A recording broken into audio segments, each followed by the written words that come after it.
አንቺም በሃይማኖትሽ እኔም በሃይማኖቴ የሚባል ጉዳይ በጋብቻ ላይ ፈጽሞ አይሰራም። እንደምን ቆያችሁ?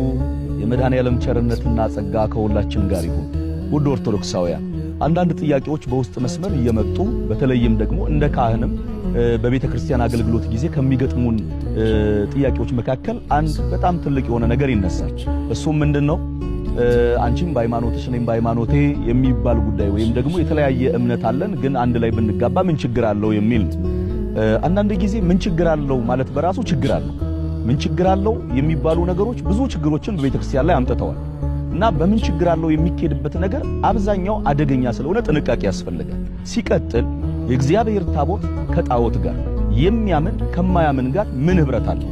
በእምነት ከማይመስሏችሁ ጋር በአካይራ ተጠመዱ ብሎ ያዘዘን ቅዱስ መጽሐፍስ እንዴት ተረሳ? አንድ ኦርቶዶክሳዊ ከኦርቶዶክሳዊት ጋር፣ አንድ ኦርቶዶክሳዊት ከኦርቶዶክሳዊ ጋር ብቻ ጋብቻ ይፈቀዳል።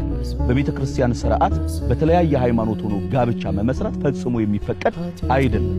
እንዲህ ያለ ውጥንቅጥ ማንነት ውስጥ ያላችሁ ሰዎች በጊዜ ራሳችሁን አይታችሁ ወደ ቤተ ክርስቲያን ጋብቻ የገባችሁ ጋብቻችሁ ይፍረስ አንልም። ወደ አንድ ሃይማኖት ለመምጣት ግን ራሳችሁን ጣሩ። በመጽሐፍ ቅዱስ ላይ አብርሃም ለልጁ ለይስሐቅ እጮኛ ሲያጭለት ከእርሱ አምላክ ወይም ደግሞ እርሱ የሚያመልከውን አምላክ ከሚያመልኩ ወገኖች ብሎ ያለው የመጽሐፍ ቃል ኦሪት ዘፍጥረት ምዕራፍ ተገቢ ይሆናል። ስለዚህ የተለያየ ሃይማኖት ሆነን እንጋባ የሚል የሰነፎች ስንፍና ንግግር እንጂ የሃይማኖት መመሪያና የቤተ ክርስቲያን ትምህርት ፈጽሞ አይደለም። ልቦና ያድላል።